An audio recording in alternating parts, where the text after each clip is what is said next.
Maligayang pagdating sa aking channel, Kaalamang Herbal at iba pa ni Nanay Bella. Ngayon ay gagawin natin, ipapakita ko sa inyo kung paano ako mag-preserve ng aking kamatis at atsal. Dahil nga, mura ngayon ang kamatis at ito, bell pepper or atsal. Kaya ito ay hinugasan ko na. Hinugasan ko at kailangan nating alisin ang mga buto nito. Pwede naman hindi alisin ang buto nito, i-blend. I-blend siya kasama na ang mga buto. Pero sa akin ay inaalis ko.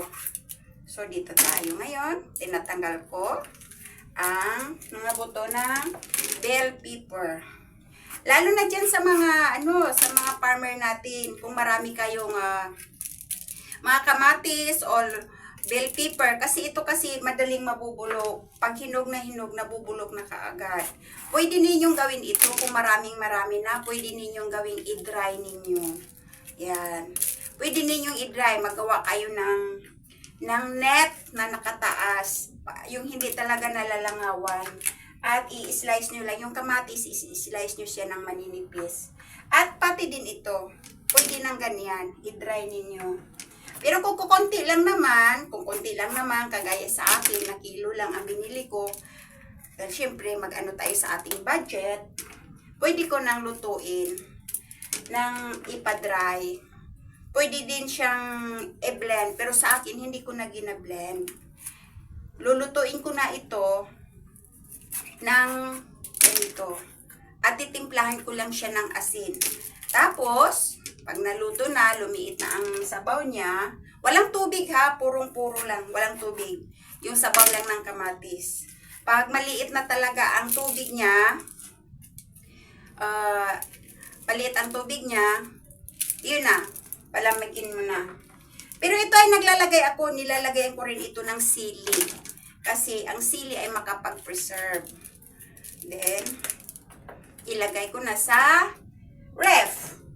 Kung malaki din naman yung freezer ninyo, pwede ninyong ipi-freezer ang mga bell pepper, ang atsal at saka kamatis. At kung magluto kayo, saka lang kayo kukuha. Yun.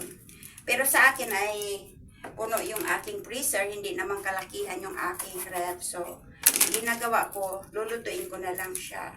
Kasi bago ako namalingki kami kanina, mura lang yung bell pepper, 200 lang. Ang kamatis, ang medyo mas mahal, 90. Pero kung doon kami sa Bagsakan bibili, ay mas mura. Hindi kasi kami pumunta ng Bagsakan, malayo na sa amin. So, ang gagawin ko, para hindi siya mabubulok, ito ay akin ipipreserve. So, ayun mga kaibigan. Kailangan nating maging resourceful tayo mga nanay, lalo na mga nanay dyan. Yun lang ang ginagawa ko, tinatanggal yan. Pero hinugasan ko na ito.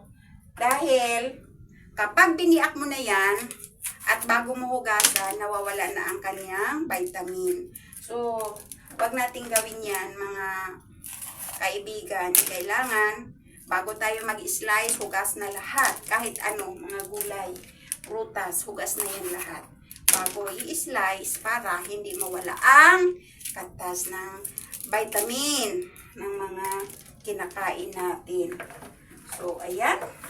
Ako ay tapos na. Bali, ang aking ibiniling isang kalahating kilo lang itong red bell pepper ko. Tapos, yung kamatis. Tayo na, atin na itong lutuin. At yung kamatis pala ay hahatiin ko lang yan sa gitna.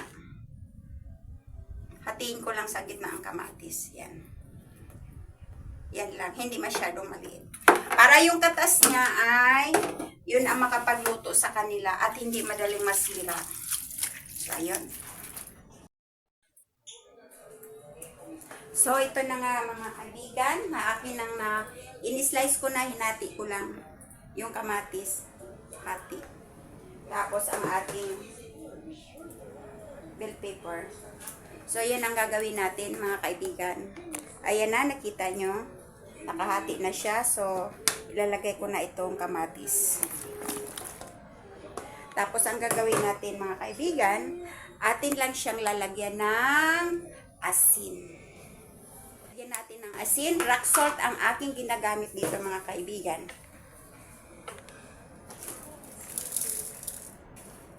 Ayan. Rock salt. Tsaka maganda ito mga kaibigan sa paki-open ito pa.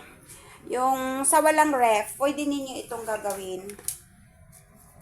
Pwede ninyo itong gagawin. Yung walang mga ref. Ma-preserve ninyo. Paminta, nilalagyan ko ng paminta. Tapos, sa gusto ng maanghang, mas maganda kasi kung mayroong sili. Yan. Tapos nilalagyan ko pa ito ng sili at pag nilaluto na ito, mamaya ipakita ko sa inyo. Kaibigan yung ating nilutong kamatis at bell pepper. Ayan. So, nakita nyo mga kaibigan, dry na. So, tama na yan siya. Off na natin. Off na natin. Nakita nyo, malalaki yung hiwa ng bell pepper at sarja kamatis. Para pag kumuha ako dyan, pag nagluto ako, malalaki.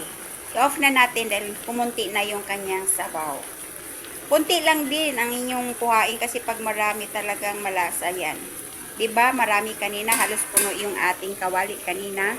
Pero ngayon kumunti na, ayan. So, atin ng takipan at atin ng i-off. At pagkatapos niyan, ilagay na natin sa jar. Pag malamig na, ilagay sa ref. Or kung walang ref, okay lang. Basta malinis yung pinaglalagyan ninyo. Ayan na mga kaibigan. Naluto na talaga ang ating nilutong kamatis at bell pepper. I-preserve natin siya. So, ayan na. Nilagay ko na siya sa jar. At hindi pa siya masyadong malamig. Kaya hindi ko muna yan tatakipan.